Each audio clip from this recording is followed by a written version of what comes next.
Les amis, bonjour, j'espère que vous allez bien, que vous avez la forme. J'ai reçu pas mal de messages me parlant du budget 2026 et des fameux 40 à 50 milliards d'économies encore à faire qui ont été demandés par notre sinistre de l'économie. Voilà. Donc on va en parler. Et ça tombe bien parce que j'ai fait il y a quelques jours une vidéo sur le gaspillage d'argent public, sourcée donc la Cour des comptes, l'INSEE, etc., etc. Et que vous pouvez retrouver sur ma chaîne YouTube et sur les autres plateformes. Et donc dans cette vidéo, je vais faire le parallèle entre les deux, parce qu'on atteint un niveau de foutage de gueule, mais qui est stratosphérique là. Mais avant, s'il vous plaît, merci de la partager, cette vidéo, de la commenter, de la liker comme d'habitude, et de vous abonner si vous n'êtes pas abonné, c'est gratuit, et ça donne un gros coup de pouce, je vous en remercie. Alors on y va, qu'est-ce qui se passe? Le ministre de l'économie vient de l'annoncer pour 2026, donc il faut trouver 40 à 50 milliards d'euros d'économie. Voilà. Et attention, il a dit que ça ne passait pas par des hausses d'impôts. Non, non, il nous prend pour des quiches. Ça passe par de l'efficacité de la dépense publique, des réformes et les fruits de la croissance. Je me demande quelle croissance. Bref, traduction, encore un tour de vis pour les Français, et encore des coupes, et encore des sacrifices. Mais des sacrifices dans quoi? Eh bien, des sacrifices dans les services publics, certainement. On verra bien. Quoi qu'il en soit, c'est toujours les mêmes qui vont passer à la caisse. Mais le plus dingue, c'est que le pognon, il est là, sous leurs yeux. Comme je vous dis, dans ma vidéo, j'ai fait les calculs. Ces sources, vous pouvez les retrouver dans les rapports de la Cour des comptes, de la Commission des finances, des audits parlementaires. Et donc, entre 2022, 2023 et 2024, le gaspillage d'argent public est estimé à 60 à 70 milliards d'euros par an.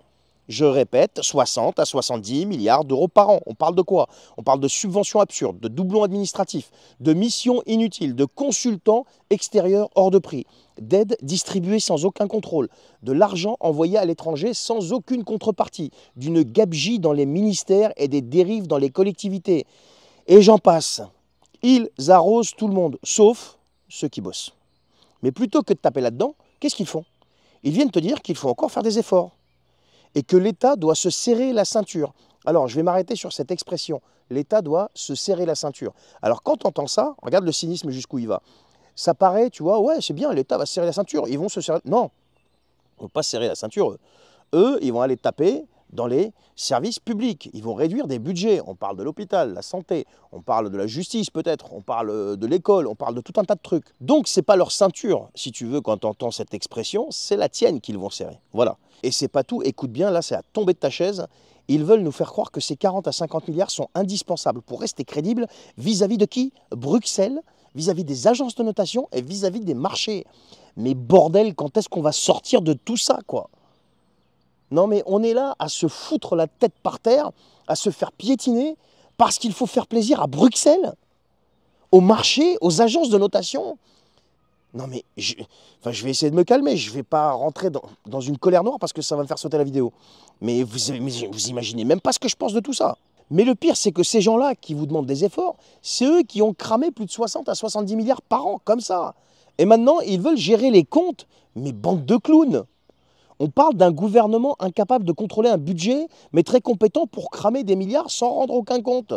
Et pendant ce temps-là, mais qu'est-ce qui se passe? Mais ça, c'est le réel, encore une fois. Partagez, s'il vous plaît, cette vidéo. Moi, ici, je parle que du réel. Pendant ce temps-là, tu as les hôpitaux qui s'effondrent. Ton système de santé, il décline de plus en plus. Il est en train de s'effondrer totalement. Ceux qui ne me croient pas, dites-moi, quand vous allez acheter vos médocs, comment vous êtes remboursé? Tu es obligé aujourd'hui en France, où tu payes je ne sais combien à l'URSSAF, donc la sécurité sociale, donc en assurance, hein, que tu sois entrepreneur, que tu sois salarié, et tu es obligé de te prendre une complémentaire santé. Non mais tu as 2 assurances maladie, s'il te plaît, alors que tu es dans le pays qui est le plus taxé au monde. Et les PME, on en parle des PME, des TPE qui crèvent. Regardez au niveau de la Banque de France le nombre de faillites. Les retraités, mais qui se dégradent de plus en plus. Ils n'arrivent même plus à se soigner, ils n'arrivent même plus à manger à leur faim. Et les jeunes qui voient leur avenir partir en fumée. Et eux, pendant ce temps-là, ils te parlent de croissance, de réforme, de trajectoire de déficit, mais leur trajectoire, elle va droit dans le mur. Ils l'ont même traversé, le mur. Et nous, on continue de le prendre dans la tronche, ce mur, tous les jours. Tu veux trouver 40 milliards, monsieur le ministre ou le sinistre? Mais facile. Arrête de financer des parasites. Arrête de distribuer des aides sans contrôle. Arrête de balancer des milliards dans les plans idéologiques. Evras, je sais pas quoi d'autre, là. Et commencez à rendre des comptes sur les 60-70 milliards de gaspillage qu'on vous signale chaque année. Et encore une fois, c'est pas moi. Moi, je suis un citoyen qui voit ce qui se passe et qui regarde les rapports. Donc, il faut commencer par arrêter tout ça. Et attends, c'est pas fini. Parce que pendant que le gouvernement est en train de t'étrangler, là, les soi-disant oppositions, qu'est-ce qu'ils font, elles? Regarde ailleurs. Manon Aubry, là, taxer les riches avec tes super t-shirts, là, taxer les riches, taxer les riches, taxer les riches. Extrême droite, extrême droite, extrême droite, vous faites quoi? Le Rassemblement national, qu'est-ce que vous faites là en fait? Je comprends pas là. Je pige pas. Ok, bon bah c'est bon, procès Marine Le Pen, mais quand est-ce que vous allez quand même vous réveiller?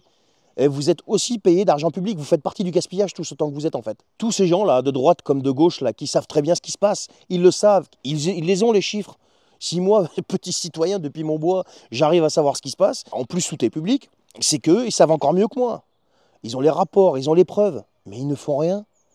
Aucune motion de censure, aucune révolte à l'Assemblée, aucune action, un silence, mais une complicité, mais criminelle. Petit calcul électoral. Ils ne veulent surtout pas que ça change. Ils veulent juste, tous autant qu'ils sont, garder leur petit siège et nous faire des super reels sur Instagram, taxer les riches, ou par exemple pour ce qui s'est passé pour Marine Le Pen, ouais c'est injuste, je sais pas quoi, machin, patriote, souverainiste, machin, mais ils veulent tous continuer sur la même lancée, Union Européenne et tout ce qui bouge. Il faut faire plaisir à Bruxelles, il faut montrer sa crédibilité vis-à-vis de Madame von der Leyen, la sainte Madame von der Leyen, mais qu'est-ce que c'est que cette blague ? C'est pour ça que je dis toujours, tu n'as plus de vraie opposition en France, c'est fini ça. Tu as juste des gestionnaires de carrière, des suiveurs, des soumis. Arrêtez de me dire que vous êtes des insoumis. Vous êtes juste insoumis par exemple quand vous foutez le bordel. Et de l'autre côté, vous n'êtes pas des patriotes, vous voulez continuer à suivre Madame von der Leyen. Ah, attendez, c'est quoi ce bordel? Arrêtez tout ce marketing là. Ça devient insupportable. Ce pays n'a pas besoin d'austérité, il a juste besoin d'une justice, une justice budgétaire. Il a besoin d'un nettoyage total. Déjà un gros audit encore plus précis. Et ça commence par virer tous ceux qui ferment leur bouche en connaissant la vérité. Majorité, opposition, centre, extrême, tous. C'est toute la pyramide qu'il faut renverser les amis. Parce qu'aujourd'hui, ce système, il ne te protège même plus, il t'écrase, il t'humilie, il te saigne. Ça, c'est la pure vérité. C'est pas autre chose, je suis désolé. J'arrête pas de le dire. Tu vas me dire, oui, mais toi, tu votes aux élections. Ben oui, je vote aux élections. Tu veux faire quoi d'autre, là? Tu veux faire quoi d'autre, en fait? Non, mais faut m'expliquer qu'est-ce qu'il y a comme autre solution. Ouais, il faut faire la révolution. Ouais, la révolution, bah ouais, tu veux faire la révolution de quoi? Arrêtez de me raconter ces salades-là. Oui, il faut faire la révolution. Il n'y a personne qui est uni dans ce pays. Dans ce pays, tout le monde est divisé. Regardez, on vous balance des dizaines et des dizaines et des dizaines de milliards chaque année d'efforts. On vous piétine. Le 5, le 10, le 15 du mois, c'est déjà chez vous pour la plupart la fin du mois.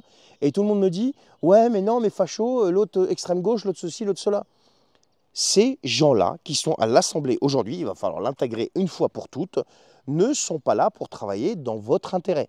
Ils sont là pour préserver leur place. Sinon, il y a belle lurette qu'ils auraient au moins balancé des motions de censure à chaque fois et au moins destituer celui qui est tout en haut.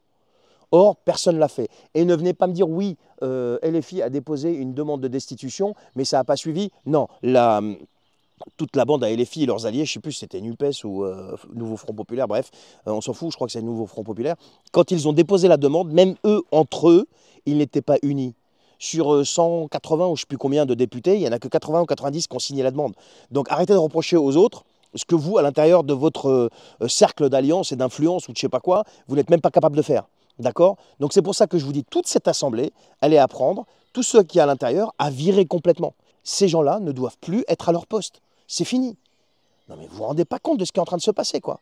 Vous allez voir, quand ils vont mettre ça en place, mais comment ça va se passer? Mais ça va être des larmes, mais des larmes.